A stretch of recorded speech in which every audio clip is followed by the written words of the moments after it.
Lecture of Bayes theorem है ना। Good afternoon. एक बार प्रोबेबिलिटी का लेक्चर्स खत्म हो जाए, शायद आज भी हो सकता है, नहीं तो कल एक क्लास होगा, मे भी आज हो जाए। कुछ बच्चे बोल रहे हैं कि पुराने लेक्चर्स को डालने के लिए, तो फिर उसको हम डाल देंगे।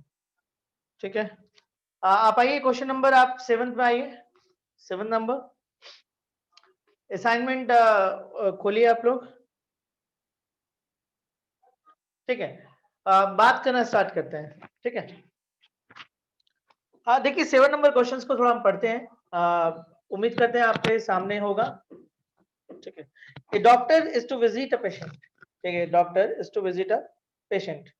From the past experience, it is known that the probability that he will come by train, bus, scooter, or by other means of transport are respectively 3/10, 1/5, 1/10, and 2/5. कोई डॉक्टर है जो आपको विजिट करा पेशेंट को, और उसके पास कुछ पुराना एक्सपीरियंस है, जहां पे वो देख रहा है कि it is known that the probability that he will come by train, बस, स्कूटर और by other means of transport respectively इतना। मतलब पेशेंट के पास जाने का जो उसके पास साधन है, जो भी तरीका है, उसमें बोला जा रहा है कि आपको ट्रेन से जाने का जो उसके पास है, probability that he will come by train 3/10 है। मतलब वो पेशेंट के पास अगर ट्रेन से जाता है तो उसका प्रोबेबिलिटी 3/10 है, बस से जाता है तो उसका प्रोबेबिलिटी 1/5 है, एंड सिमिलरली स्कूटर से 1/10 है, एंड अदर मींस, मतलब अदर मींस में कुछ भी यूज कर सकता है वो। ठीक है, पैदल जा सकता है या कोई और तरीका होगा। ठीक है, तो उसके लिए 2/5 है। The probability that he will be late are, मतलब जो भी वो यूज करे जाने के लिए व्हीकल्स। ठीक है, तो उसमें दो चीज हो सकता है, या तो वो टाइम पे पहुंचे या तो फिर लेट पहुंचे। तो लेट का प्रोबेबिलिटी आपको दे दिया है। The probability that he will be late are 1/4, 1/3 and 1/12। He, if he comes by train, but bus and scooter respectively, but if he comes by other means of transport, then he will not be late. मतलब ये जो तीन transport वो use कर रहा है, train, बस, scooter, उसके लेट होने का प्रोबेबिलिटी बता दिया है कि अगर इससे वो जाता है तो ये संभावना है लेट होने का। लेकिन वो अदर मीन से अगर यूज करता है तो वहां पे वो लेट नहीं होगा, एकदम एट अ टाइम होगा। ठीक है, ठीक है। When he arrives, he is late. जब वो पहुंचता है तो देखता है कि वो लेट हो गया। When he arrives, he is late. What is the probability that he comes by train? तो क्या प्रोबेबिलिटी है कि वो ट्रेन से आया हो? देखिए हम लोग यहाँ पे कुछ इवेंट बना लेते हैं। Let E1, E2, let E1, E2, E3 and E4 be the events, that, okay, that the doctor comes by train, bus,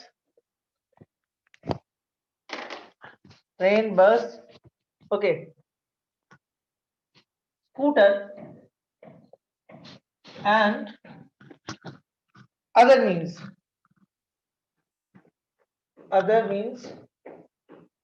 of transport respectively. Okay, transport respectively. चलिए,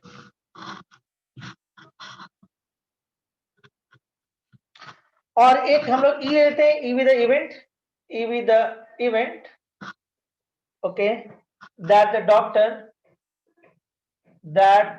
doctor, ठीक है, visit the patient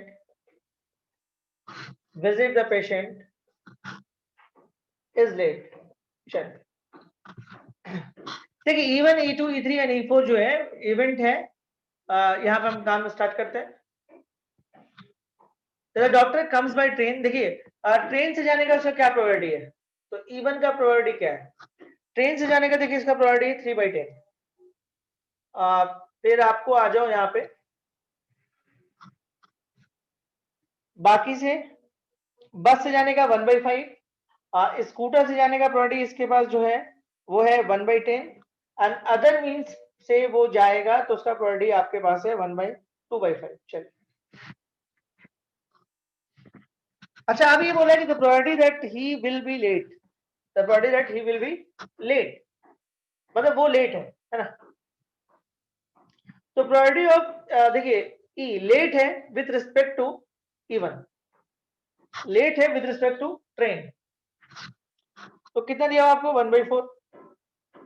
देखिए वो late है with respect to E2 मतलब बस के respect में, तो वो भी दिया आपको 1/3 and probability with respect to E3 मतलब वो स्कूटर के रिस्पेक्ट में जो लेट हुआ है 1/12। तो probability E by E to the power 4 other means में वो लेट नहीं है, इसका मतलब 0।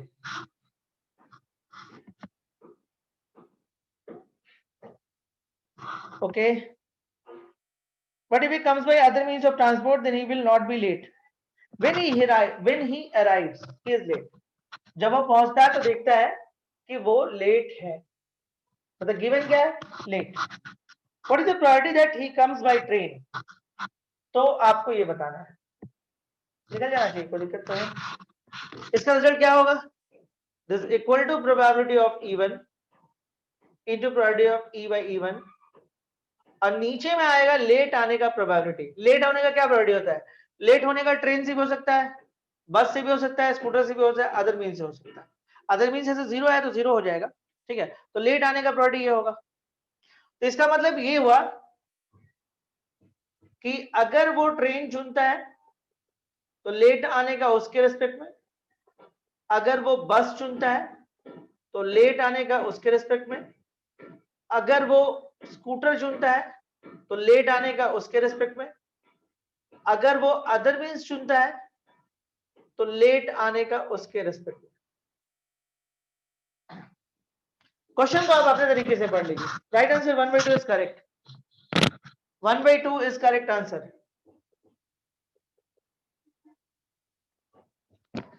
1/2 बिल्कुल सही है, ठीक है। क्वेश्चन समझ में आया आपको अच्छे से, किसी को कोई दिक्कत है? सिंपल से बात है कि कोई डॉक्टर है, पेशेंट को विजिट कर रहा है, ठीक है, उसके पास 4 सोर्स है जाने का। वो बस यूज कर सकता है, फिर पता नहीं कौन कौन सा है, ट्रेन यूज कर सकता है, बस यूज कर सकता है, स्कूटर यूज कर सकता है और एक अदर मीन्स है। अदर मीन्स में कुछ भी हो सकता है, ओन कार हो सकता है या कुछ भी हो सकता है। तो अदर मीन्स के बारे में कुछ बोला नहीं है, सिर्फ अदर मीन्स बोल दिया है, ठीक है। तो उसके पास ट्रेन है, बस है, स्कूटर, अदर मीन्स है। तो इन इन व्हीकल्स को या इन चीज को यूज करने का क्या प्रायोरिटी है। जैसे आपके पास 4 व्हीकल्स पड़े हैं तो उसमें एक प्रोबेबिलिटी होता है ना कि जैसे ये गाड़ी आपको ज्यादा पसंद है तो उसका प्रायोरिटी ज्यादा आपको यूज करने का। तो उसी तरीके से इन गाड़ी को यूज करने का प्रायोरिटी दिया हुआ है, ठीक है। E1 E2 E3 and E4 be the event that the doctor comes by train bus scooter and other means of transport respectively, ठीक है। उसके बाद तो मतलब ट्रेन के यूज करने का ये प्रायोरिटी है, बस के यूज करने का ये प्रायोरिटी है, स्कूटर का या अदर मीन्स का। अब क्या होता है कि जब पेशेंट के पास वो जा रहा है तो भाई हो सकता है वो टाइम पे पहुंचे, हो सकता है वो लेट हो, दोनों चीज हो सकता है। तो हम लोग ये देख रहे हैं कि अगर वो ट्रेन यूज करता है तो लेट होने का क्या प्रायोरिटी है, तो ये दिया हुआ है। लेट है with respect to train, late है with respect to bus, late है विद रिस्पेक्ट टू आपका स्कूटर और लेट है with respect to other means. Other means में वो बोलता है कि वो टाइम पे पहुंच गया। फाइनली जब वो पेशेंट के पास पहुंचता है तो देखा गया कि वो लेट हो गया। फाइनली देखा गया कि वो लेट हो गया, तो क्या प्रोबेबिलिटी है कि वो आपका जो है ट्रेन से गया होगा। तो हम लोग को ये निकालना था। क्लियर है? आगे के क्वेश्चन में बढ़े। Is it clear? जल्दी बोलें, इस तरह का क्वेश्चन एग्जाम से मिलता है।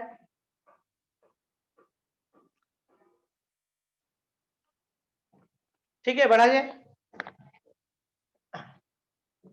ओके,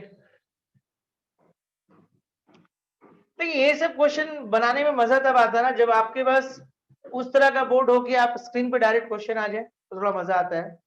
नहीं तो फिर ऑफलाइन क्लासेस में थोड़ा मजा आता है इस तरह के क्वेश्चन। अगले इसमें आते हैं। ये क्वेश्चन छोटा सा लिख देते हैं। A man is known to speak, important है बोर्ड के लिए, speak truth 3 out of 4 times. He throws a die. He throws a die, and reports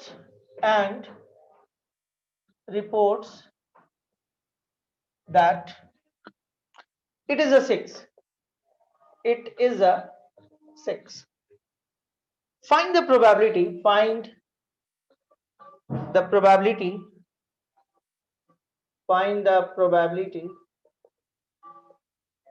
that it is actually a 6, that it is actually a 6. This is a question.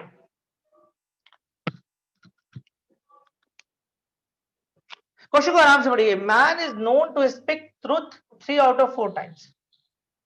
मतलब वो 4 बात में 3 बात सही बोलता है. A man is known to speak truth 3 out of 4 times. He throws a die. तब वो क्या करता है, मतलब वो आदमी 4 में 3 बार सही बोलता है. अब वो करता क्या है कि वो आपको एक डाई फेंकता है और जाके रिपोर्ट करता है कि 6 आया है. ठीक है, देखिए फिर क्या है, and reports that it is a 6. देखिए गिवन क्या है आपके पास, गिवन यही है, यही दिया हुआ है जो रिपोर्ट किया है. It throws a die and reports that it is a 6. Find the probability that it is actually a 6. Okay? तो हम लोग यहाँ पे करते हैं कि एक इवेंट बनाते हैं, सॉल्यूशन में आते हैं. एक इवेंट बनाते हैं. Let E be the event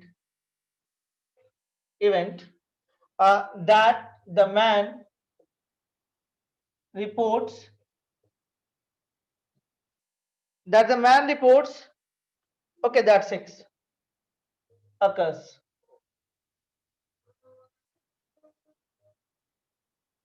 In throwing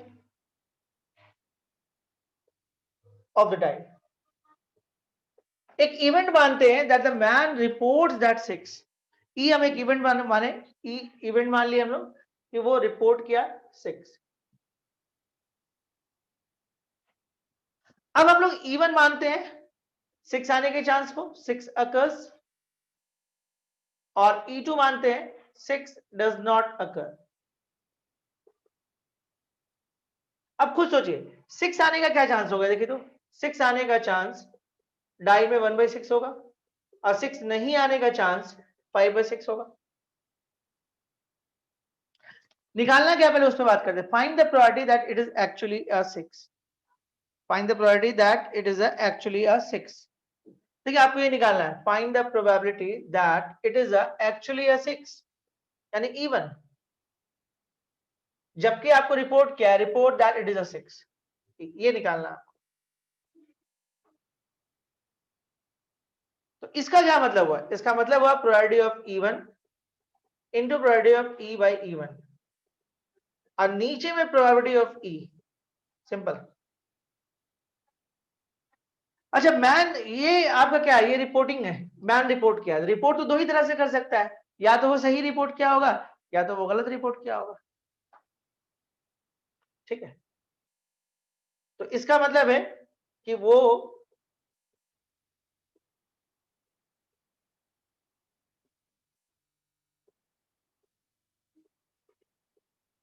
okay, ये निकालना है आपको. सबसे पहले आपको ये समझना है कि निकालना क्या है इस क्वेश्चन में. A man is known to speak truth 3 out of 4 times. He throws a die and reports that it is a 6. ऐसे नॉर्मली 6 आने का क्या चांस होता है किसी भी डाई में 1/6, और 6 नहीं आने का चांस 5/6. वो रिपोर्ट किया, वो डाई को फेंका और जाके रिपोर्ट किया कि 6 आया है. तो find the probability that it is actually a 6. देखिए वो रिपोर्ट किया, ध्यान से देखिएगा, वो रिपोर्ट किया 6 आया है, जबकि सही में 6 आया है. वो रिपोर्ट किया कि 6 आया और सही में 6 आया है, उसका क्या प्रोबेबिलिटी होगा, 3/4, यानी कि वो सच बोल रहा है. बात समझिए, वो जाके रिपोर्ट किया कि 6 आया है और सही में 6 है, तो इसका मतलब कि वो सच बोल रहा है. 3/4. वो रिपोर्ट किया कि 6 आया है लेकिन वो 6 नहीं आया था, यानी कि वो झूठ बोला है, यानी कि 1/4.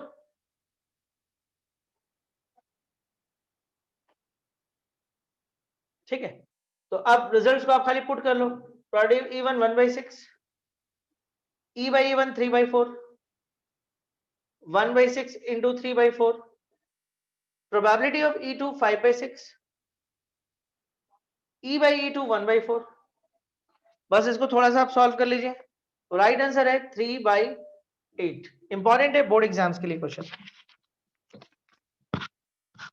देखिए दो ही बात हो रहा है ना, जैसे वो एक डाई को फेंक रहा है और रिपोर्ट कर रहा है 6 आ रहा है. ठीक है, तो आपसे बोला गया कि क्या प्रोबेबिलिटी है, ठीक है, find the probability that it is actually a 6। तो 6 आने का प्रोबेबिलिटी 1/6 और 6 नहीं आने का प्रोबेबिलिटी 5/6। तो क्या प्रोबेबिलिटी है 6 आने का जबकि वो रिपोर्ट 6 किया है? क्या प्रोबेबिलिटी है 6 आने का जबकि वो रिपोर्ट 6 किया है? यानी कि इसको निकालने का क्या तरीका है, ये, ठीक है, मतलब इसको निकालने का यही तरीका हो ना, this is equal to probability of E1 intersection E by prob of E। What is the prob of E? Prob of E, आपको यहाँ पे E क्या लिए थे? E with the event that the man reports that 6। तो man जो report किया होगा, सच भी किया होगा, झूठ भी किया होगा, दोनों कर सकता है रिपोर्ट, है ना, वो केस भी हो सकता है। ओके, 6 आया होगा, ठीक है, और उस केस में वो सच बोला होगा। जब 6 आया होगा तो वो सच बोला होगा, और 6 नहीं आया होगा तो वो झूठ बोला होगा। तो रिपोर्टिंग तो इसका यही दिखाएगा आपको। उम्मीद करते हैं ये क्वेश्चन आपको समझ में आया होगा, इंपॉर्टेंट है बोर्ड एग्जाम्स के लिए ये क्वेश्चन। अगले क्वेश्चन पे मूव करें। ये क्लियर है क्वेश्चंस? जल्दी बोले।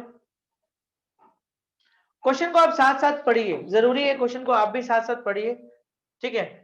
देखिए आपको प्रेजेंट में, अब तो मिटा दिए, इससे डाटा अभी भी है पड़ा हुआ, ऊपर तो क्वेश्चन ही है। अगले क्वेश्चन में आते हैं। ओके, क्वेश्चन है नेक्स्ट क्वेश्चन कि there are 3 urns having the following composition of black and white balls. देखिए यहाँ पे 3 अर्न है आपके पास। नेक्स्ट क्वेश्चन में हम आ गए, 3 अर्न्स है। एक में बोलता है कि 7 व्हाइट है और 3 ब्लैक है। दूसरा अर्न ले लो। अर्न 2 जो है वो 4 white and 6 black, and earn 3 जो है वो 3 व्हाइट एंड 8 ब्लैक।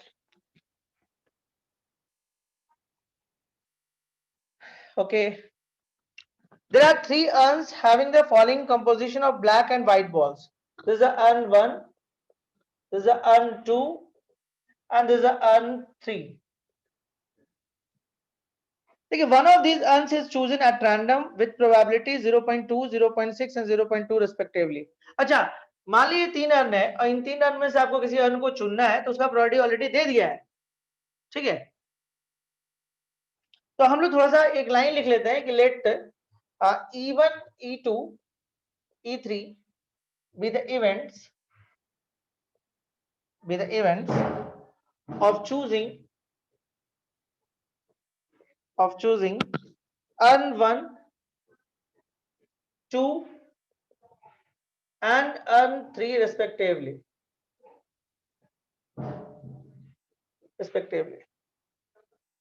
तो probability of E1 what? Probability of E1 देखिए आपको दिया हुआ 0.2। पहले अर्न का जो चुनने का प्रोबेबिलिटी होगा, ऐसे देखिए अगर ये नहीं लिखता तो 1/3 1/3 1/3 होता। 3 अर्न है, ठीक है, तो अगर 3 आपको बैग रखा हो तो उसको चुनने का प्रोबेबिलिटी होगा 1/3। लेकिन इस बार क्वेश्चन में वो डायरेक्ट दे चुका है, ठीक है। तो प्रोबेबिलिटी ऑफ E1 का 0.2 है, मतलब इसके चुनाने का प्रोबेबिलिटी 0.2 है, इसके चुनाने का प्रोबेबिलिटी 0.6 है और इसके चुनाने का प्रोबेबिलिटी 0.2 है। देखिए तीनों को मिलेगा तो 1 हो जाएगा, तीनों को जोड़िएगा तो 1 आ जाएगा। अब क्या बोलता है, from the chosen urn 2 balls are drawn at random without replacement. Without replacement का मतलब होता है नॉर्मल केस, ठीक है। बोलता जिस भी अर्न को आप चुने हैं वहां से आप 2 बॉल निकालिए, both the balls happen to be white. तो आप एक ई ले लीजिए, ड्रॉ व्हाइट बॉल लिख देता है, छोड़िए व्हाइट बॉल, या डब्ल्यू ले लेते हैं, चलिए draw white ball. Okay, one of these urns is chosen at random with priority 0.2, 0.6 and 0.2 respectively. From the chosen urn 2 balls are drawn at random without replacement. अब देखिए अगर आपको यहां से 2 व्हाइट बॉल निकालना है पहले अर्न से, तो व्हाइट कितना है 7, तो 7 में से 2 निकाल लो और टोटल 10 में से कितना निकलेगा 2। ये समझ में आया? अगर इस अर्न से आपको व्हाइट निकालना है, white with respect to second urn, तो इसमें आपके पास व्हाइट 4 है, और टोटल वाइट इसमें भी 10 है। अगर आपको वाइट मान लीजिए कि थर्ड अर्न से निकालना है तो इस केस में आपके पास 11 है और ये हो जाएगा आपके पास, कुछ गलती की वाइट तो 3 ही है हमारे पास, 3c2 बाई 11c2। तो ये कुछ डाटा आ गया आपके पास, ठीक है, ये डाटा आ गया और एक डाटा ये आ गया। One of these urns is chosen at random with priority 0.2, 0.6 and 0.2 respectively. From the chosen urn, 2 balls are drawn at random without replacement. Both the balls happen to be white. जब वो ball निकला तो देखा गया कि वो colour white ball का है। ओके, तो calculate the probability that the balls drawn were from urn 3। तो क्या प्रोबेबिलिटी है कि वो आपके थर्ड अर्न का हो? तो probability of E3 into this and bye probability of white आने का प्रोबेबिलिटी। तो व्हाइट आने का प्रोबेबिलिटी में सारा लिखा जाएगा, देखा जाए तो तब ये कुछ ऐसा होगा, this is equal to E1 into W by E1 plus probability of E2 into W by E2 and E3 and W E3। Data बस रख लेंगे, रिजल्ट आ जाएगा।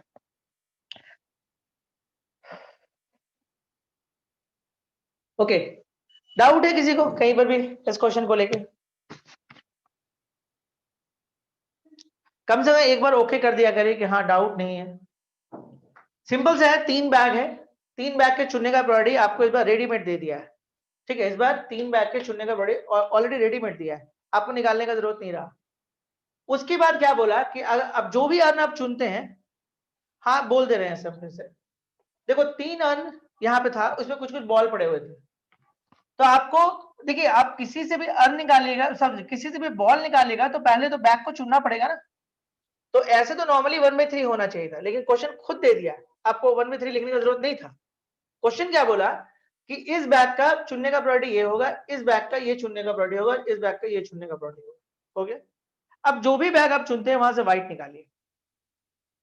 तो अगर इस बैग से आप व्हाइट निकालिएगा, 2 व्हाइट निकालिएगा तो 7 व्हाइट है, 7 में से कोई भी 2 निकल जाएगा और टोटल 10 है, तो 10c2। तो white respect to first bag, फिर यहां से ये white with respect to second bag, यहां से ये white with respect to third bag, निकल गया।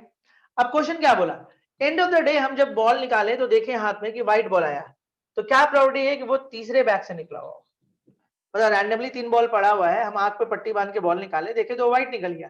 तो अब दिमाग में ये बात आ रहा है कि क्या प्रोबेबिलिटी कि जो ये व्हाइट बॉल है वो इस बैग का है, थर्ड बैग का है। तो this is a very simple, ये होगा टोटल प्रोबेबिलिटी व्हाइट निकलने का और थर्ड बैग से व्हाइट निकलने का प्रोबेबिलिटी, दैट इज आंसर। नीचे कौन आएगा, टोटल प्रोबेबिलिटी व्हाइट का, और ऊपर में कौन जाएगा, ये वाला थर्ड बैग से व्हाइट निकलने का क्या प्रोबेबिलिटी है।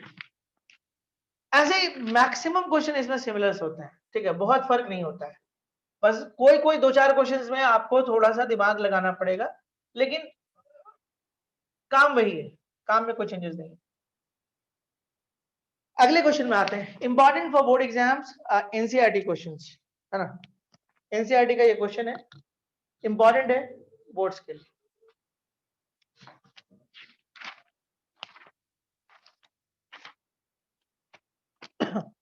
देखिए क्वेश्चन क्या बोलता है, there are 3 coins, one is 2 headed coin. देखिए एक आपके पास कॉइन है, 2 हेडेड कॉइन, 2 हेडेड कॉइन। आगे क्वेश्चन को कहानी बढ़ाते हैं।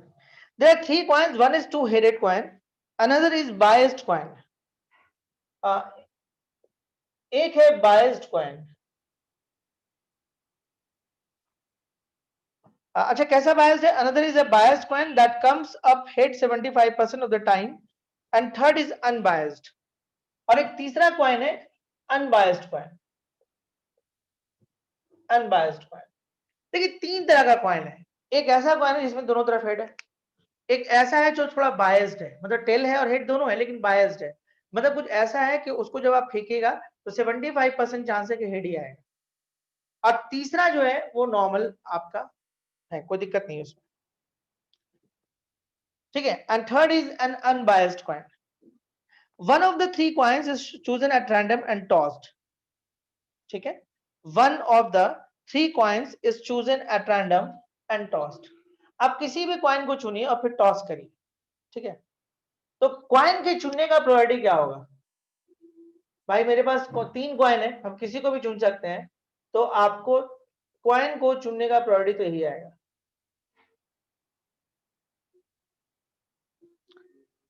One of the three coins is chosen at random and tossed. It shows head. जब हम कॉइन को फेंकें किसी को भी चुनकर, तो फाइनली जो हमारे पास जो आया वो आया आपका हेड. तो what is the probability that it was the two headed coin? तो क्या प्रोबेबिलिटी के जो ये हेड आया है वो टू हेडेड से आया है? हम लोग को यही निकालना है. यानी कि आपको देखना होगा कि probability of even intersection H bye head आने का प्रोबेबिलिटी ये निकालना है. यानी कि आपको ये निकालना है कि probability of even into probability of H by even by. अब हमको देखना है हेड आने का क्या प्रोबेबिलिटी होगा. तो अगर हम टू हेडेड कॉइन लेंगे तो उसमें हेड आने का प्रोबेबिलिटी. अगर हम बायस्ड कॉइन लेंगे तो उसमें हेड आने का प्रोबेबिलिटी. और हेड आने का क्या प्रोबेबिलिटी? तीन तरह से हो सकता है ना. टू हेडेड से भी आ सकता है, बायस से भी आ सकता है और अनबायस्ड से भी आ सकता है. तो अगर हम अनबायस्ड कॉइन ले लेंगे तो उससे हेड आने का प्रोबेबिलिटी. तो यहां पे देखते हैं, देखो head with respect to two headed coin 100% आएगा, क्योंकि दोनों तरफ तो हेड ही दिखा रहा है, तो उसको तो आना ही है हेड. फिर आप आइए head with respect to biased coin, तो 75/100 यानी कि 3/4. और हेड जो अनबायस्ड है, हेड जो अनबायस्ड है, और दिस इक्वल टू 1/2, क्योंकि एक तरफ हेड मिलेगा और एक तरफ टेल मिलेगा. एनसीईआरटी क्वेश्चन है, इंपॉर्टेंट है आपके एग्जाम्स के लिए. बस पुट करने का काम बचा हुआ है, सारे को पुट कर लीजिएगा. आंसर शायद आएगा इसका 4/9 इज अ राइट आंसर. समझने को लेके कोई परेशानी हो तो बोलिए. तीन तरह का कॉइन था आपके पास, एक टू हेडेड कॉइन था, एक बायस था और एक अनबायस था. ठीक है, जब हम इसमें से किसी भी एक कॉइन को चुनकर जब फेंकते हैं तो हम लोगों को हेड आता है. तो क्या प्रोबेबिलिटी है कि वो आपका जो हेड है वो आपको टू हेडेड से आया हुआ है? तो हम लोगों को एक्चुअली ये निकालना था. तो ये निकालने का मतलब सिंपली आपको ये निकालना था, हेड आने का क्या प्रोबेबिलिटी होगा और उसमें आपको टू हेडेड कॉइन से हेड आने का क्या प्रोबेबिलिटी होगा, यही तो निकालना था. तो डाटा हम बनाए कि हम कॉइन को कैसे चुन सकते हैं पहले, और चुने हुए कॉइन से हेड आने का क्या प्रोबेबिलिटी हो सकता है. अगर हम इसको चुनते हैं तो इसमें हेड आने का क्या प्रोबेबिलिटी, इसको चुनते हैं तो हेड आने का क्या प्रोबेबिलिटी, और अगर ये चुनाता है तो इसमें हेड आने का क्या प्रोबेबिलिटी. तो हेड आने का प्रोबेबिलिटी तो नीचे आ गया. तो हम लोग ये जानना था कि टू हेडेड कॉइन से हेड आने का क्या प्रोबेबिलिटी होगा, तो ऊपर में उसको डाल दिया. ऊपर में ये वाला पार्ट हो गया, बन गया. टफ है किसी भी एंगल से? जल्दी बोले.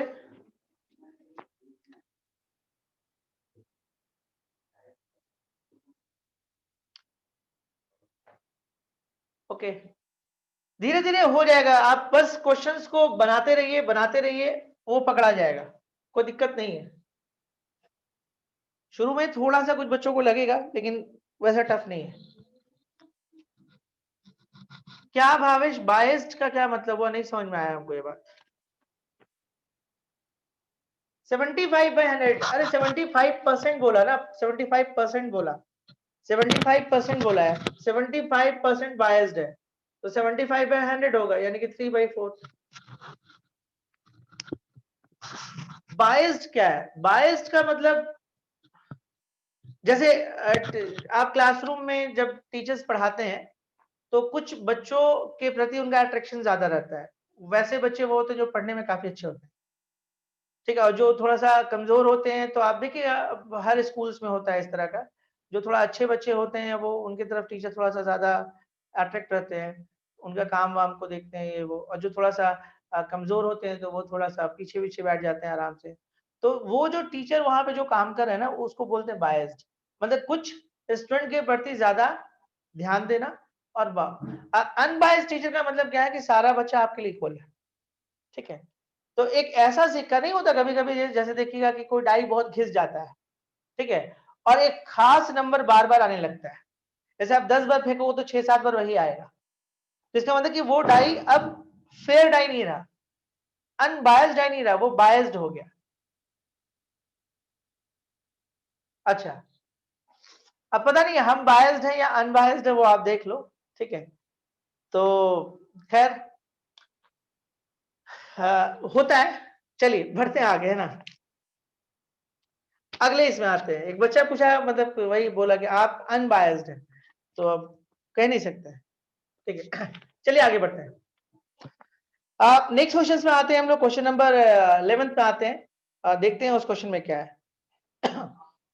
देखिए इसमें क्या होता है ना, a fair die is rolled, question को पढ़ना है, आपको पढ़ना है क्वेश्चन, जब तक आप नहीं पढ़िएगा मजा नहीं आएगा।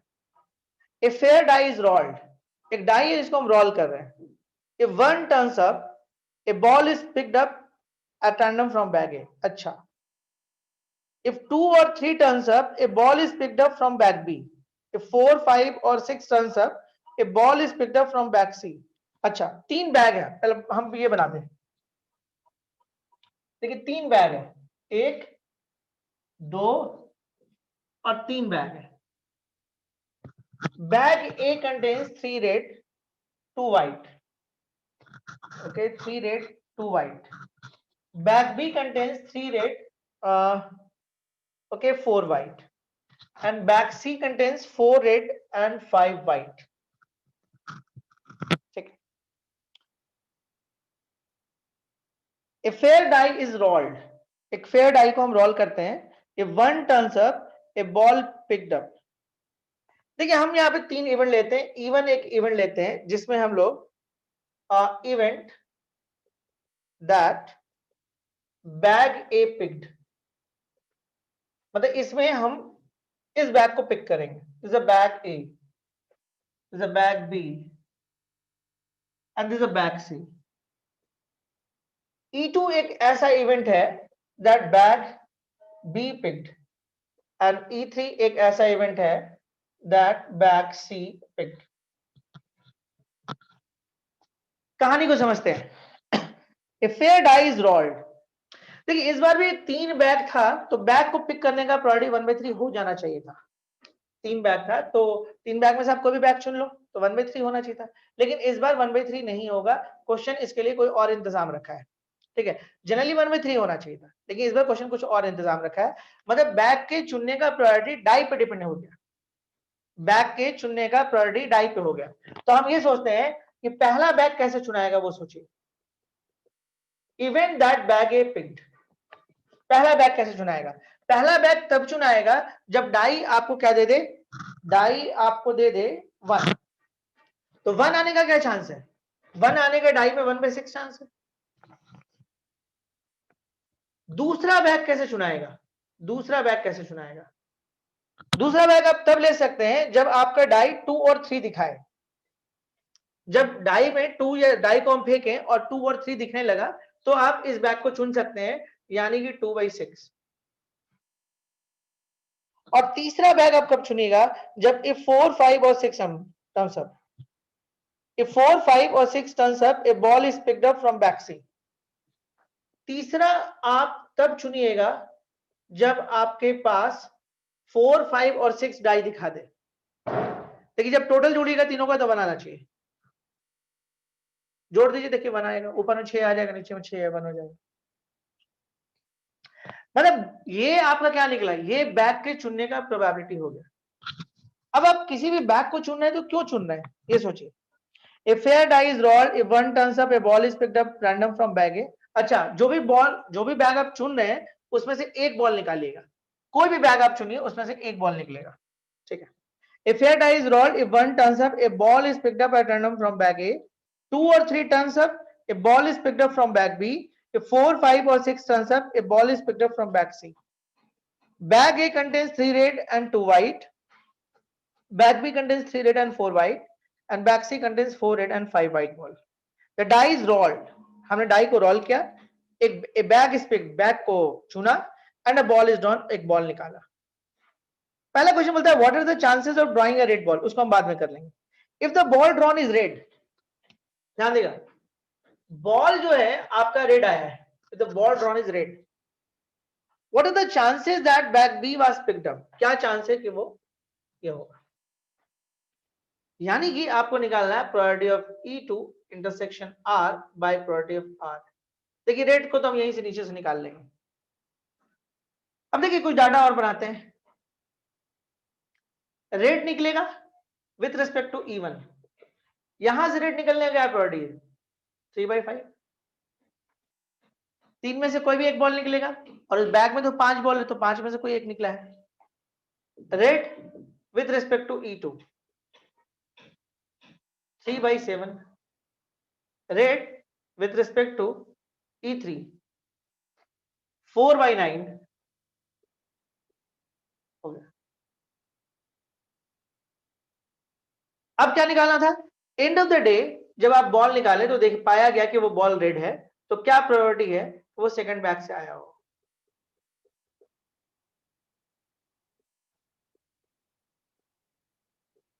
और नीचे रेड आने का प्रोबेबिलिटी निकाल लेते हैं।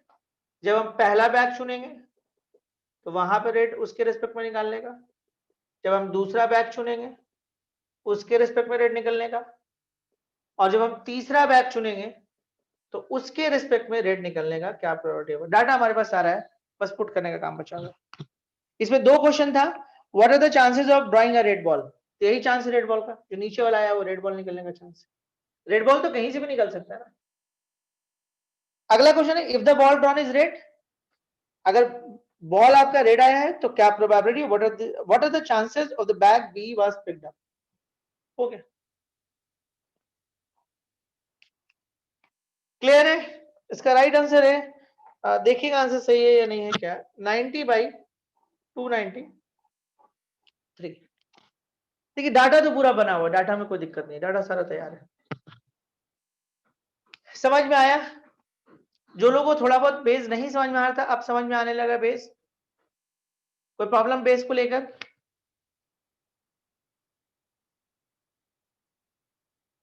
नहीं कुछ बोलते हैं लोग, कसम खाए हुए। चलिए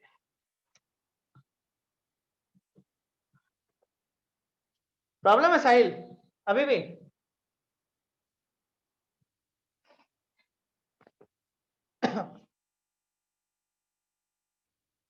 सेकंड पार्ट क्या बोले थे, सेकंड पार्ट तो मिटा दिए, अब क्या बोलेंगे सेकंड पार्ट में।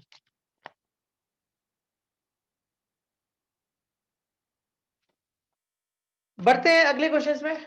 और अमन तुम देखो सेकंड पार्ट में क्या था, मिटाने से पहले बोल दिया करो, ठीक है। अगले क्वेश्चन पे आते हैं। देखिए नेक्स्ट क्वेश्चन क्या है, छोटा सा क्वेश्चन हम लिख सकते हैं। क्वेश्चन क्या है कि a pack of playing cards, a pack of playing cards was found to contain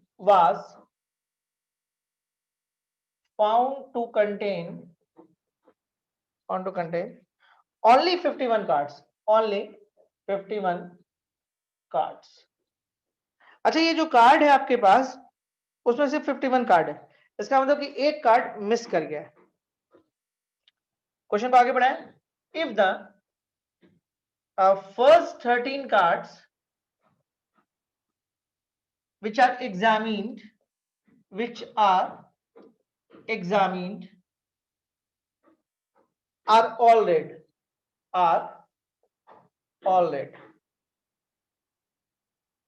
what is the probability, what is the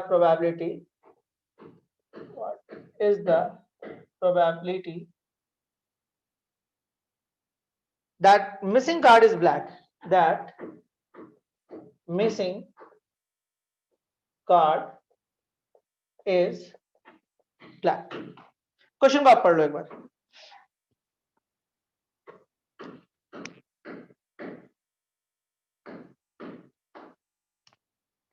देखिए करंट घटना क्या घटा है, करंट घटना घटा है कि आप 13 कार्ड को एग्जामिन किए और वो रेड निकला है।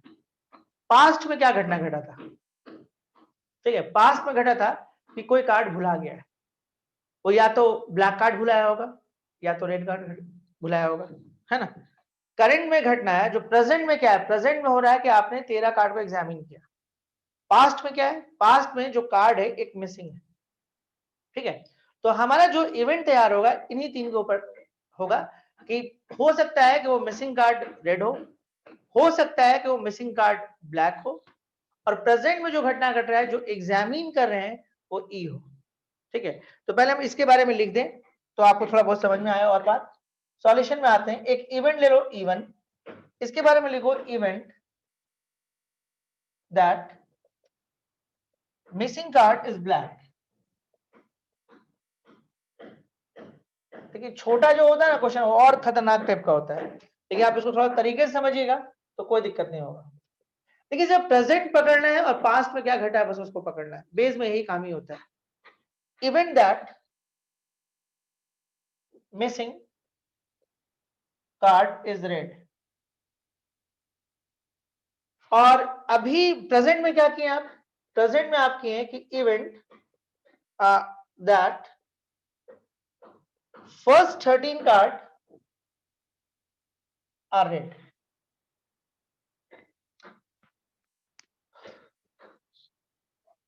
फर्स्ट 13 कार्ड आर रेड या first 13 card examine are red, जो भी। फिर से हम क्वेश्चन पढ़ते हैं, pack of playing cards was found to contain only 51 cards. इस लाइन से हमको समझ में आ गया कि एक कार्ड मेरा मिस है। If the first 13 cards which are examined are all red, जब हम लोग क्या किए सारे कार्ड को ध्यान से देखिएगा, जब शुरू के 13 कार्ड को हम एग्जामिन किए तो वो पाया गया कि वो रेड है, even that first 13 card are red. तो what is the probability that missing card is black, तब क्या प्रोबेबिलिटी है कि जो मिसिंग कार्ड है वो ब्लैक है, मतलब ये निकालना है। ये समझ में आया, पहले ये क्लियर करो। This is equal to probability of E1 into probability of E by E1। अच्छा एग्जामिन जो तेरा कार्ड हुआ होगा दो तरह से हुआ होगा, अगर ब्लैक कार्ड मिस हुआ होगा तो उसके रिस्पेक्ट में एग्जामिन हुआ होगा, और अगर रेड कार्ड मिस हुआ होगा तो उसके रिस्पेक्ट में एग्जामिन हुआ होगा। देखिए आपका क्या है, एग्जामिन हुआ होगा जब रेड कार्ड भुलाया होगा, एग्जामिन हुआ होगा, सॉरी एग्जामिन हुआ होगा जब ब्लैक कार्ड भुलाया होगा, एग्जामिन हुआ होगा जब रेड कार्ड भुलाया होगा। ये चीज समझ में आया, इसको पहले आप ओके करिए फिर डाटा बनाएंगे इसका।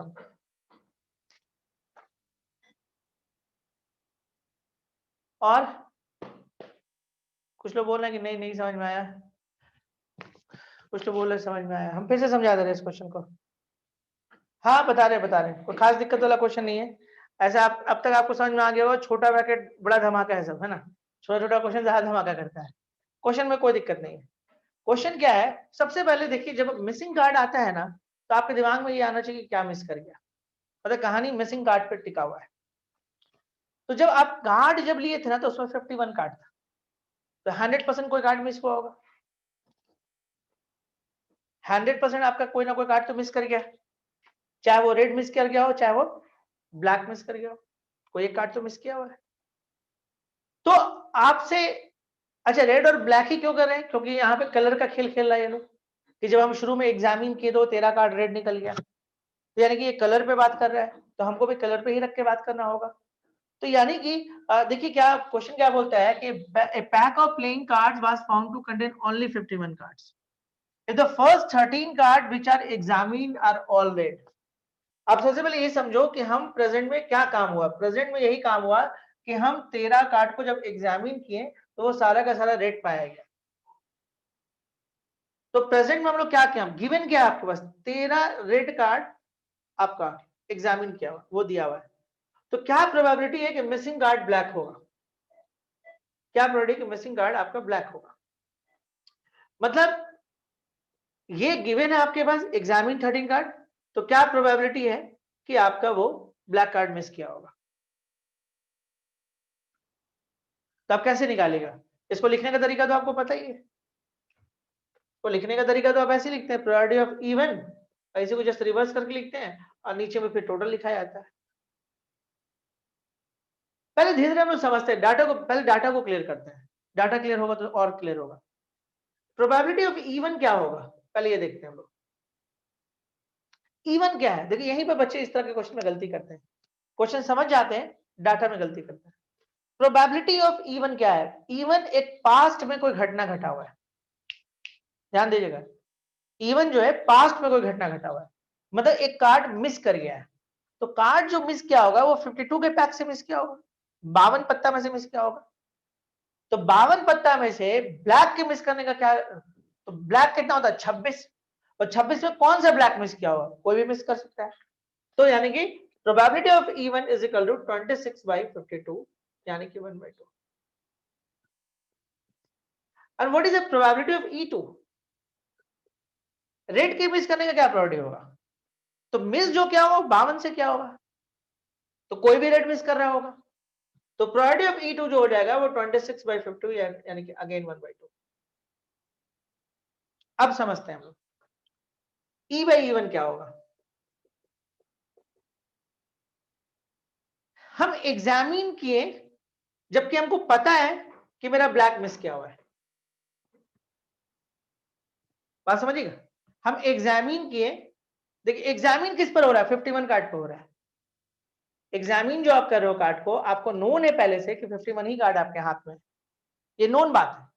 तो देखिए आप एग्जामिन कर रहे हैं जबकि आपको पता है कि ब्लैक मिसिंग है, तो वो कौन सा आप 13 का एग्जामिन किए हैं, तो हमारे पास तो 26 जो कार्ड है रेड, तो 26 में से किसी 13 का एग्जामिन हुआ होगा, मुझे नहीं पता कौन सा है, लेकिन टोटल कार्ड मेरे पास कितना है 51, तो 51 में से 13 का एग्जामिन हुआ होगा। और अगर हम इस बात पे आते हैं कि व्हाट इज E/E2, देखिए आप एग्जामिन कर रहे हैं जबकि आपको पहले से पता है कि आपका रेट एक मिसिंग है, तो अगर रेट एक मिसिंग है तो अब आपके पास 25 ही रेट मिलेगा आपको, तो उसी 25 में से कोई 13 का एग्जामिन हुआ है, बस इस डाटा को बाहर रखना बचा हुआ है। डाटा कैसे बनाए समझ में आया, ऐसे क्वेश्चन में डाटा बहुत इंपॉर्टेंट हो जाता है, क्योंकि गलती डाटा में हम लोग कर देते हैं। देखिए ये पास्ट का घटना है, जो मिस किया ना पास्ट में हुआ, मतलब 52 पत्ते में से मिस किया है, इसलिए और कोई एक पत्ता मिस किया है, तो 26 में से, अब मेरे पास ब्लैक 26 है, तो 26 में कोई भी एक ब्लैक मिस किया होगा, तो 26/52 हाफ, मतलब ब्लैक के मिसिंग का प्रोबेबिलिटी यही होगा, और रेड के मिसिंग का भी यही प्रोबेबिलिटी होगा। उसके बाद जब मेरे पास कार्ड आया तो हम एग्जामिन करना चालू किए, तो हम कार्ड का क्या किए, एग्जामिन किए जबकि हमको पता था कि ब्लैक मिसिंग है, तो एग्जामिन जो हुआ होगा, जो कार्ड हमारे पास है, जब ब्लैक मिसिंग है तो मेरे पास रेड पूरा 26 होगा, तो 26 में से कोई 13 का एग्जामिन हुआ है, लेकिन टोटल कार्ड तो 51 है, तो 51 में से 13 का एग्जामिन हुआ। फिर से हम एग्जामिन किए और इस बार हमको पता है कि मेरा रेड मिसिंग है, तो जब रेड मिसिंग है तो एग्जामिन तो जो 13 आपके पास रेड आया है, तो 25 में से कोई 13 आया होगा, एक तो भुलाया हुआ है, तो 51 C/13 होगा, तो बस इस डाटा को बस यहाँ पे पुट करना है। क्वेश्चन फिर से पढ़ो, a pack of playing cards was found to contain only 51 cards, a pack of playing cards was found to contain only 51 cards, the first 13 cards which are examined are all red, the first 13 cards which are examined are all red, मतलब ये present घटना है जो हम किए, कब किए, जब मेरे पास 51 कार्ड हाथ में था। What is the probability that missing card is black, तब क्या प्रोबेबिलिटी होगा कि आपका मिसिंग कार्ड ब्लैक होगा, मतलब ये वाला गिवन है और हमसे पूछा कि क्या प्रोबेबिलिटी होगा कि होगा, तो इसको हम लिख दिए, पहले डाटा बना दिए, पुट करने का काम बचा हुआ है। थोड़ा सा कैलकुलेशन है इस क्वेश्चन में, लेकिन आंसर बहुत प्यारा सा है, तो आंसर हम लिख दे रहे हैं। इसका आंसर आएगा 26/39 यानी कि 2/3।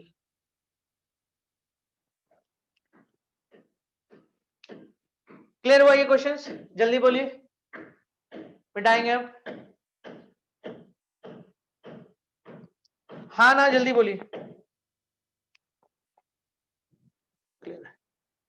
चलिए ठीक है, मिटाते हैं इसको।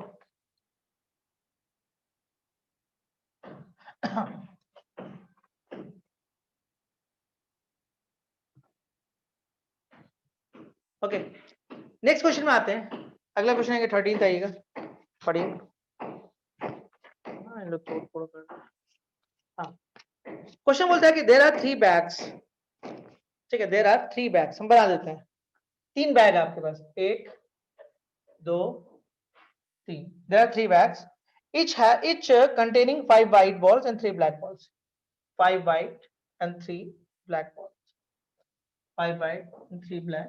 5 white and 3 black. Also there are 2 bags. इसके अलावा भी हमारे पास 2 बैग है, ठीक है, each containing 2 white and 4 black. 2 white and 4 black. मतलब कुल मिलाकर हमारे पास 5 बैग है, कुल हमारे पास 5 बैग है. A white ball is drawn at random. ठीक है, a white ball is drawn at random. एक white ball आपका निकला. Find the probability that this white ball is from a bag of the first group. तो क्या probability है कि आपका जो बैग है पहले ग्रुप का है. तो यहां पे हमको 2 इवेंट बनाना होगा. एक इवेंट इस ग्रुप के लिए लिख देते हैं हम लोग, इवन ले लो आप, choosing a bag from the first group. E2 ले लो, choosing a bag from second group. और E ले लो, white ball is drawn. और क्वेश्चन पढ़ो. There are 3 bags each containing 5 white balls and 3 black balls. Also there are 2 bags each containing 2 white balls and 4 black balls. देखिए ये group में क्या खासियत है कि इस ग्रुप में नंबर ऑफ बॉल सारे तीनों बैग में सेम है, और इन 2 ग्रुप में, इसलिए हम इसको 2 ग्रुप में बांट दिए. एक ग्रुप ऐसा है जिसमें तीनों बैग में बॉल सेम है, और एक ऐसा ग्रुप है जिसमें दोनों बैग में सेम बॉल है. ठीक है, तो आपसे बोलता है कि white ball is drawn at random. जब हम बॉल को निकाले फाइनली बैग चुनने के बाद, तो वो व्हाइट निकला. तो find the probability that this white ball is from a bag of the first group. तो क्या प्रोबेबिलिटी है कि ये फर्स्ट ग्रुप का बैग होगा, ये निकालना है आपको. ये निकालने का मतलब क्या हुआ, ये निकालने का मतलब हुआ कि probability of even into probability of even. Probability of even पहला ग्रुप और वहां से व्हाइट निकलने का प्रोबेबिलिटी, दूसरा ग्रुप और वहां से व्हाइट निकलने का प्रोबेबिलिटी. अब चलिए डाटा तैयार करते हैं. सबसे पहले ये देखिए कि पहले ग्रुप से आप कैसे बैग ले सकते हैं. पहले ग्रुप में आपके पास 3 बैग है, तो आपको तो कोई एक ही बैग लेना है, तो 3 में से कोई एक बैग ले लीजिए. लेकिन टोटल बैग तो आपके पास 5 है, दैट इज 3/5. पहले choosing a bag from the first group में आपके पास 3 बैग है, 3 में से कोई भी एक बैग चुन लीजिए. बट टोटल बैग तो आपके पास 5 है, that is 5/7, 3/5. And similarly product E2 क्या होगा, अगर आप यहां से लेकर आते हैं तो यहां से आपके पास 2 बैग में से किसी भी एक बैग को चुन लीजिए, एंड 5/7 एंड 2/5. देखिए दोनों को जोड़िएगा तो 1 आ जाएगा. अब देखिए इसके बाद क्या बोलता है, व्हाइट क्या होगा अगर आप पहले ग्रुप से कोई बैग चुने हैं. तो पहले ग्रुप से कोई भी बैग चुन लीजिए, ये चुन ले, ये चुन ले, वो भी चुन ले, वहां से व्हाइट निकलने की क्या प्रोबेबिलिटी, 5/8, क्योंकि एक ही व्हाइट निकलना है. और अगर आप दूसरे ग्रुप से आते हैं व्हाइट निकालने के लिए, तो यहाँ पे 2 व्हाइट है, तो 2/6. तो आई थिंक अब बस कुछ बचता नहीं है, उसका डाटा को बस यूज कर लीजिए. ठीक है, टफ है, जल्दी बोले, टफ था क्वेश्चंस. ओके, चलिए आगे बढ़ते हैं नेक्स्ट क्वेश्चन में. ठीक है, अच्छा इसके बाद वाले जो क्वेश्चन है ना, इसको हम लोग कई बार बनाए हैं, कई बार. ठीक है, 2 बार बना चुके हैं, मतलब कई बार नहीं, 2 बार तो बना ही चुके हैं. चलिए एक बार और हम उसको बनाते हैं, तीसरी बार. क्वेश्चन आप पढ़ लो.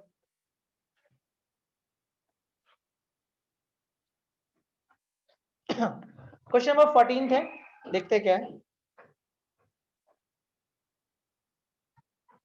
क्वेश्चन नंबर 14 है, क्या बोलता है इस बार. In a test, an examinee either guesses or copies or knows that answer to a multiple choice question with 4 choices. कोई एग्जामिनी है, वो मल्टीपल चॉइस क्वेश्चंस का एग्जाम दे रहा है, तो उसके बाद एग्जाम देने का 3 तरीका बताया गया। या तो वो गेस करेगा, या तो वो कॉपी करेगा, या तो वो जानता होगा। ठीक है, तो हम लोग E1 लेते हैं। Guess is the answer. E2 ले लेते हैं हम लोग, कॉपी इज द आंसर। और E3 ले लेते हैं हम लोग, नोज द आंसर। मतलब कोई एग्जामिनी जो है, यही तरीका होता है उसका एग्जाम देने का। किसी का भी एग्जाम, मेरा हो या आपका हो, यही तरीका एग्जाम देने का। या तो वो ऑब्जेक्टिव क्वेश्चन है, तो या तो किसी क्वेश्चन में वो तुक्का लगा देगा, किसी क्वेश्चन में आसपास से पूछ लेगा, और कुछ क्वेश्चन वो जानता होगा। यही तरीका होता है। तो यानी कि कोई एग्जामिनी है, in a test an examinee either guesses और कॉपीज और knows that answer to a multiple choice question with 4 choices. The probability that he makes a guess, मतलब हम ये अंदाजा लगा रहे हैं कि वो जो भी एग्जामिनी है, उसके गेस करने का प्रोबेबिलिटी जो होगा 1/3। क्वेश्चन के गेस करने का प्रोबेबिलिटी नहीं है, उसके गेस करने का प्रोबेबिलिटी। जैसे हम लोग अंदाजा लगाते हैं, पक्का चीट करके बनाया होगा, ये पक्का ही जानता होगा सब, जब ये गेस किया होगा, अंदाजा लगाते हैं ना। जैसे विराट कोहली बैटिंग करने उतरता है, तो फिर लगता है ना क्या धमाका होगा, तो वो एक गेसिंग है।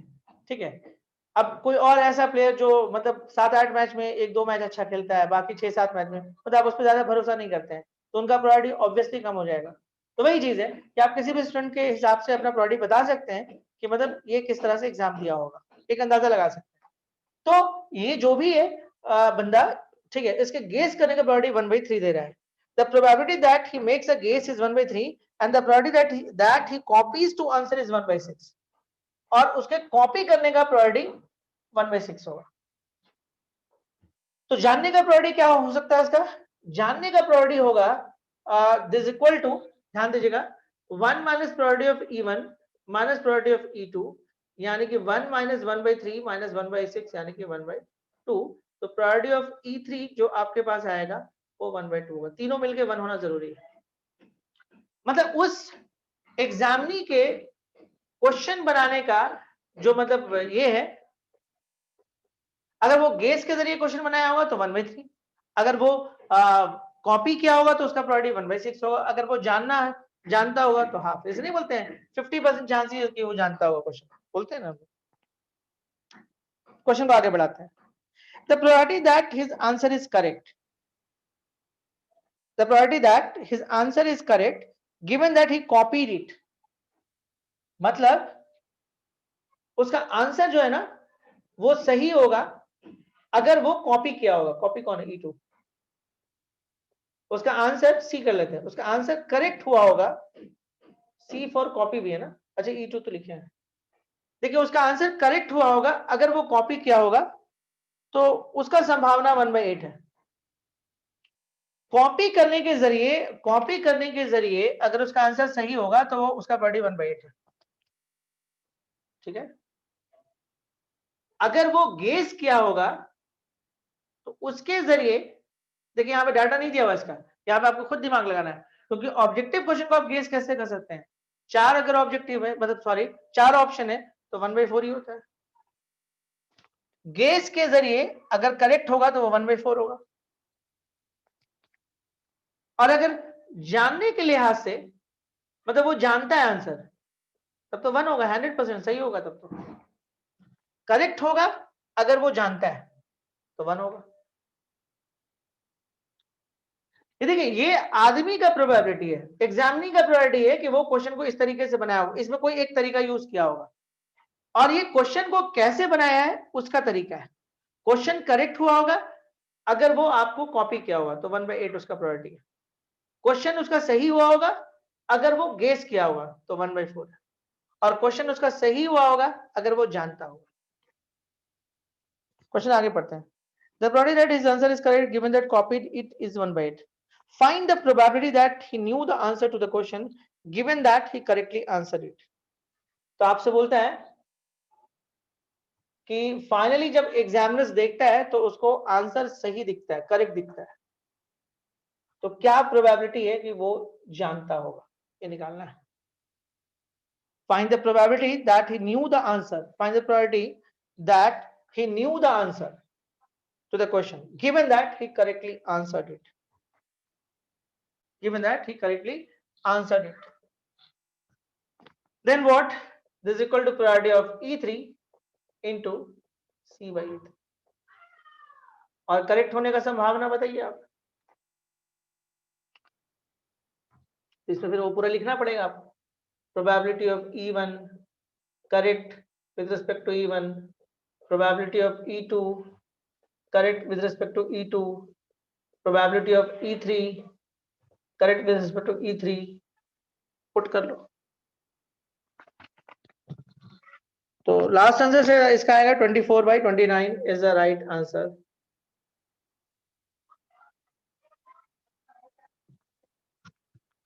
ओके, इंपॉर्टेंट है, एनसीईआरटी क्वेश्चन है, इंपॉर्टेंट है, ठीक है।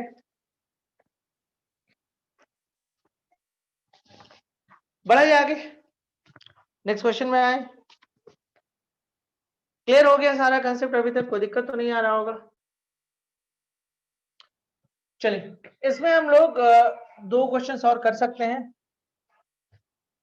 इसके बाद वाला क्वेश्चन भी एनसीईआरटी क्वेश्चन है, इंपॉर्टेंट है अगेन बोर्ड्स के लिए। क्वेश्चन नंबर 15 पे आते हैं हम लोग। 15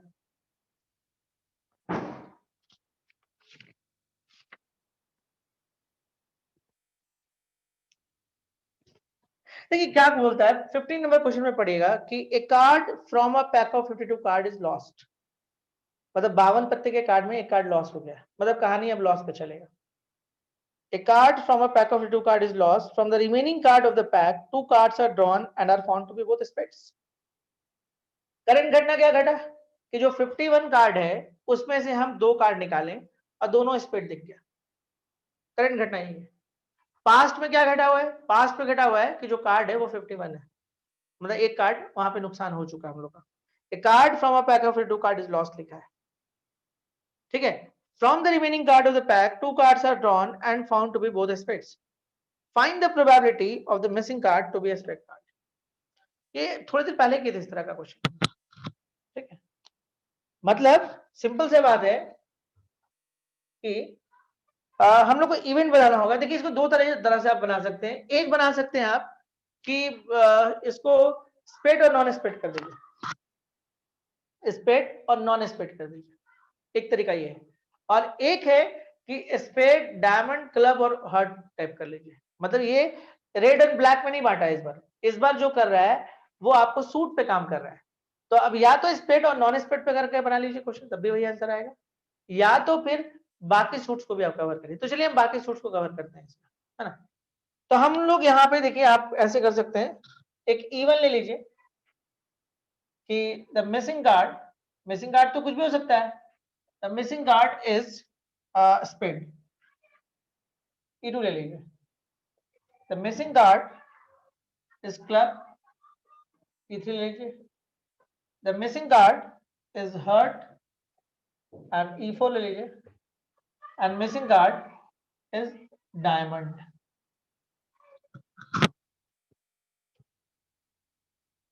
और एक इवेंट और लीजिए, उसमें लिखिएगा drawing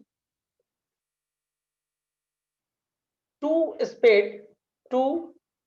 spade cards from the remaining cards,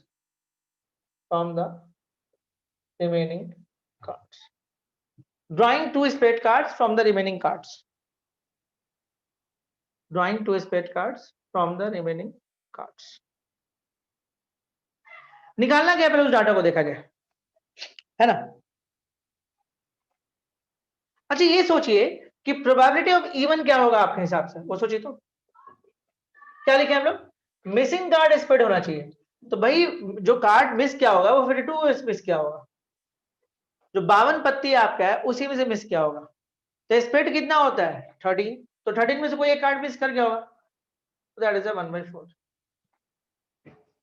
and similarly club के भी मिसिंग करने का सेम प्रोबेबिलिटी होगा। 13 में से कोई एक मिस क्या होगा, 1/4 एंड हर्ट के भी वही तरीका होगा 1/4 एंड डायमंड का भी वही तरीका होगा यानी कि 1/4. A card from a pack of the two card is lost. From the remaining card of the pack, two cards are drawn and are found to be both aspects. ठीक है, ध्यान दीजिएगा. तो probability of even E with respect to even ये निकालने जा रहे हैं हम लोग. देखिए, drawing two spade card from the remaining card और जबकि हमको पता है कि स्पेड ही मिस किया है, तो दैट केस में देखिए क्या होगा कि जब स्पेड मिस किया हुआ है तो मेरे पास 12 ही कार्ड होगा और टोटल 51 होगा. देखिए, स्पेड कार्ड निकल, दो स्पेड कार्ड निकलने का क्या प्रोबेबिलिटी होगा जबकि मिसिंग कार्ड मेरे पास क्लब हो. तो दैट केस में मेरा स्पेड तो पूरा 13 है, लेकिन टोटल में तो एक कम है ही. सिमिलरली E बाई 3, दो स्पेड निकलने का प्रोबेबिलिटी जबकि मिसिंग मेरा हर्ट है, तो 13C2 बाई 51C2. फिर E by E to the power 4, दो स्पेड कार्ड निकलने का प्रोबेबिलिटी जबकि डायमंड मिस है, 13C2 बाई 51C2. अब क्वेश्चन में आते हैं. Card from a pack of the two card is lost. From the remaining card of the pack two cards are drawn and are found to be both spade. Find the probability of the missing card to be a spade card. क्या probability होगा कि missing card spade card है जबकि remaining से जो draw किए हैं आप, ठीक है. Okay, find the probability of the missing card to be a spade card. तो क्या प्रोबेबिलिटी होगा मिसिंग कार्ड ये हो जबकि आप दो. Find the probability of the missing card to be a spade card. Find the probability of missing card to be a spade card, जबकि आप दो कार्ड आपके हाथ में स्पेड पड़ा हुआ है. मतलब आपको ये निकालना है सीधा सीधा बात. Is equal to probability of E1 into probab of E by E1 and probab of E. Probab of E आप समझ रहे हैं किसको बोलता है. ओके, क्लियर है. इसको आप स्पेड और नॉन स्पेड से भी कर सकते थे, तो वो 13th हो जाता और 13 26 39 39 होता. वैसे करके फिर बनाते इस क्वेश्चन को. सेम आंसर आता दोनों के केसेस में, कोई दिक्कत नहीं था. हो सकता है ये क्वेश्चन आपको कहीं कहीं पे उस तरह से बना हुआ मिल भी जाए. इसका सही आंसर है वो आपके पास है 22/100 यानी कि 0.22. ये समझ में आया क्या भावेश, बोलो. यहां तक क्लियर है.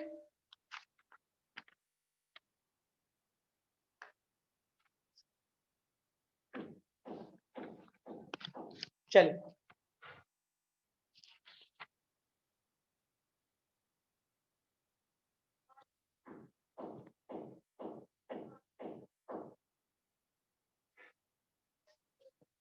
क्या भावेश,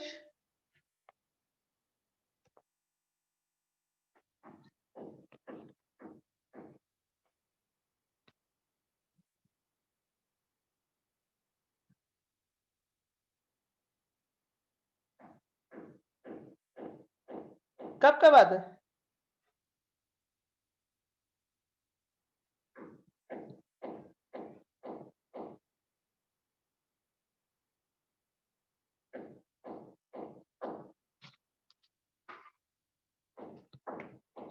कौन बोला ये बात. असीम का कोई न्यूज है तुम लोग के पास.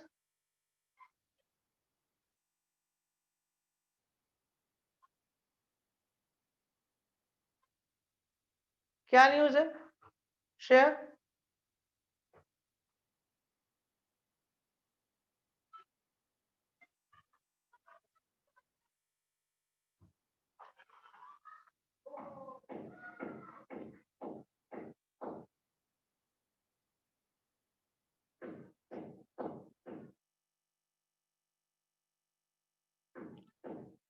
पता नहीं है अब. अभी भावेश बोल रहा है हमको.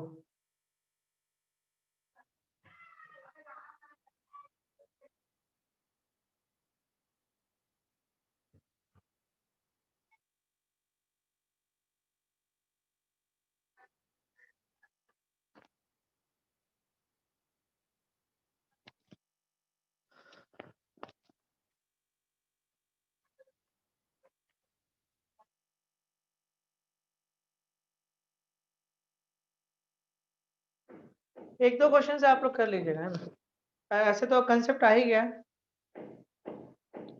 कोई तो खास दिक्कत नहीं है। एक टाटा नगर और कोलकाता वाला क्वेश्चन है, उसको खाली कर देते हैं। आइए क्वेश्चन नंबर 17 में आइए, उस एक क्वेश्चन को खाली कर देते हैं।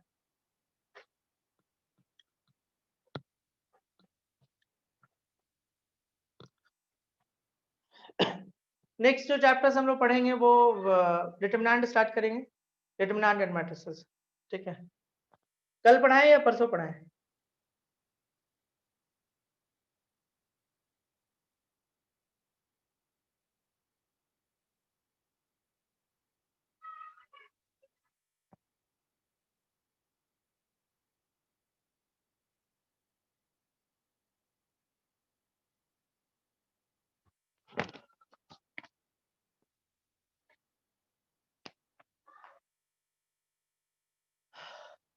सेवनटीन नंबर क्वेश्चन देखिए। A letter is known to have come either from Tatanagar और कोलकाता। देखिए क्वेश्चंस क्या है पहले वो समझते हैं। दो आपके पास लेटर है,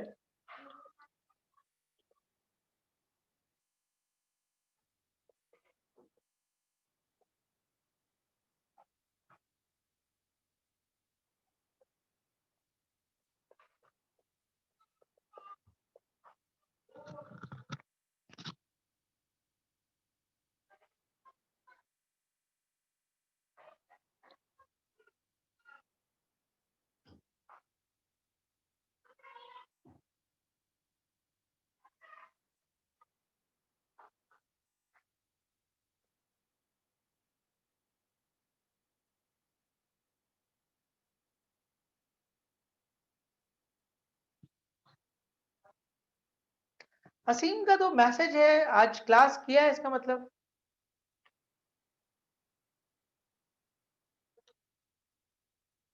हम्म, भावेश, श्रेया, असीम का मैसेज है। अभी हम मैसेज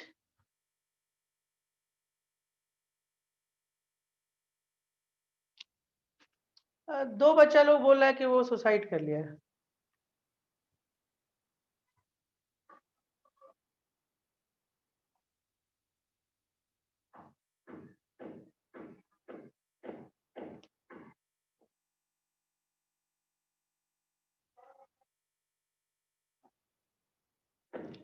लेकिन संगम मैसेज है वो 1 घंटा पहले, मतलब क्लास किया है आज, उसके फोन से मैसेज है, शिफ्ट करने बोला था।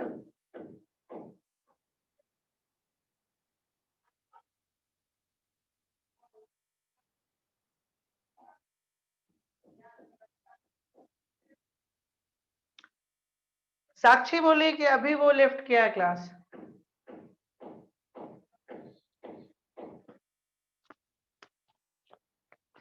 ऐसा नहीं हो भाई, बच्चा माँ बाप बहुत मुश्किल से पालता पोसता है।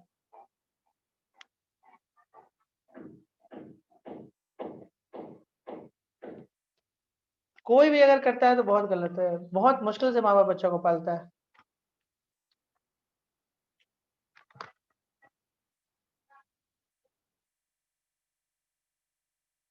पढ़ाई लिखाई का परफॉर्मेंस अच्छा खराब होना अलग बात है, लड़की का मामला अलग बात है। यही दो रीजन होता है ना आज के बच्चों में, सुसाइड का यही दो रीजन है, कोई और रीजन तो है नहीं। या तो पढ़ने में कोई परेशानी होगा या तो फिर लड़की का कोई मामला होगा। ये दोनों इतना बड़ा मामला नहीं है कि मतलब ठीक है। हर हमारा इंडियन स्ट्रक्चर बहुत ज्यादा खराब है, कि हर बच्चा पढ़ने के लिए नहीं बना है, ये बात समझता ही नहीं, ना गार्जियन समझता है ना कोई और समझने की कोशिश करता है। हर बच्चा जैसे मैथ्स नहीं पढ़ सकता है, हर बच्चा फिजिक्स नहीं पढ़ सकता है, हर बच्चा ज्योग्राफी नहीं पढ़ सकता है, हर बच्चा पढ़ भी नहीं सकता है। हर का मेंटेलिटी सोच अलग अलग होता है। तो आप इस वजह से अगर अपने को आप नुकसान पहुंचाते हैं फ्यूचर में तो ये गलत है। दूसरी बात लड़की के मामले में,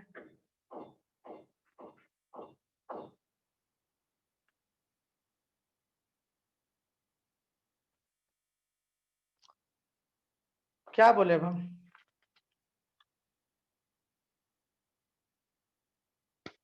चलिए ठीक है, क्लास को ऑफ करते हैं, नहीं हो पाएगा क्वेश्चन, ठीक है।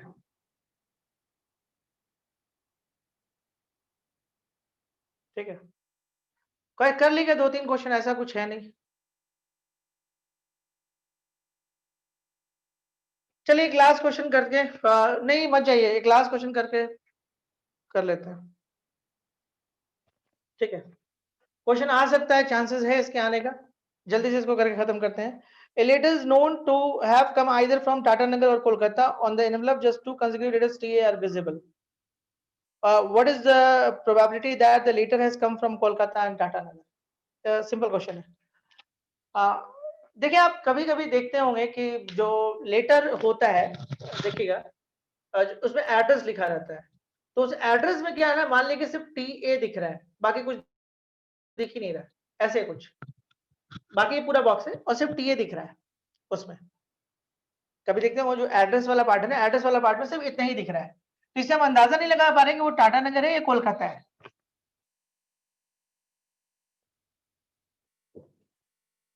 ठीक है, तो हम एक इवेंट बनाते हैं, ध्यान से देखिएगा, हम एक इवेंट बनाते हैं, even with the event that the letter came from Kolkata, और एक E2 इवेंट बनाते हैं, E2 with the event that the letter came from Tata नगर। देखिए बाबू दो ही लेटर है, टाटा नगर और कोलकाता है, तो प्रोबेबिलिटी ऑफ इवन आने का क्या चांस होगा? 1/2। प्रोबेबिलिटी ऑफ E2 आने का क्या चांस होगा? 1/2। क्वेश्चन को ठीक से पढ़ें। A letter is known to have come either from Tatanagar और Kolkata. On the envelope just two considered T are visible. Envelope में सिर्फ आपको विजिबिलिटीज है, वो जो है वो सिर्फ टीए का विजिबिलिटीज दिख रहा है और कुछ विजिबिलिटी नहीं। क्या प्रोबेबिलिटी है कि letter has come from Kolkata, पहला क्वेश्चन है, और टाटा नगर। ओके, देखिए बहुत सिंपल है कि हम लोग क्या करते हैं, ई एक इवेंट लेते हैं, ई be the event, E be the event that two consecutive letter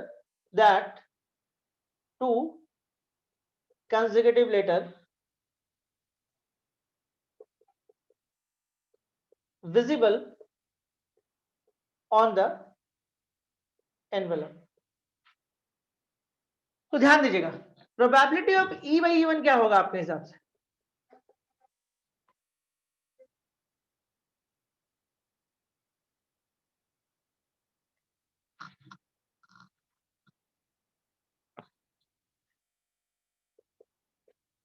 E be the event that two consecutive letter visible on the envelope are TA। मतलब हमको प्रोबेबिलिटी निकालना है TA का, जबकि हम कौन से लेटर ले रहे हैं? हम ले रहे हैं कोलकाता वाला। तो कोलकाता वाला को देखिए आप ऐसे करेंगे, KOLKATA। देखिए इसको ऐसे काउंट करिए, इसको एक काउंट करिए, दो दो लेटर वाला को एक मान लीजिए, ये 2 हो गया, ये 3 हो गया, ये 4 हो गया, ये 5 हो गया और 6 हो गया।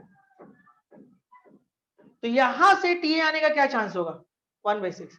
ऐसे काउंटिंग करिएगा तो 7 होगा, 1 2 3 4 5 6 7। और उसी तरीके से टीए आने का चांस आपको टाटा नगर से क्या हो सकता है? तो देखो यहां से 1 2 ऐसे करना है ना, TA TA NA GAR, दो दो को एक मान लो, 1 2 3 4 5 6 7 8, यानी कि 2/8।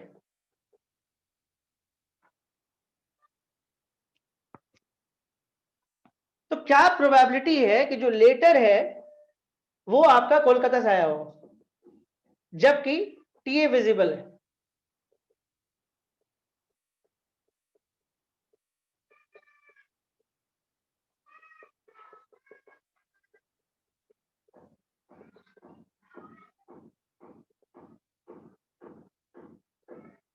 निकाल लीजिएगा, इसमें दो क्वेश्चन है, दूसरा वाला वैसे निकल जाएगा कि क्या प्रोबेबिलिटी है लेटर टाटानगर से आया हो जबकि विजिबल आपका टीए है।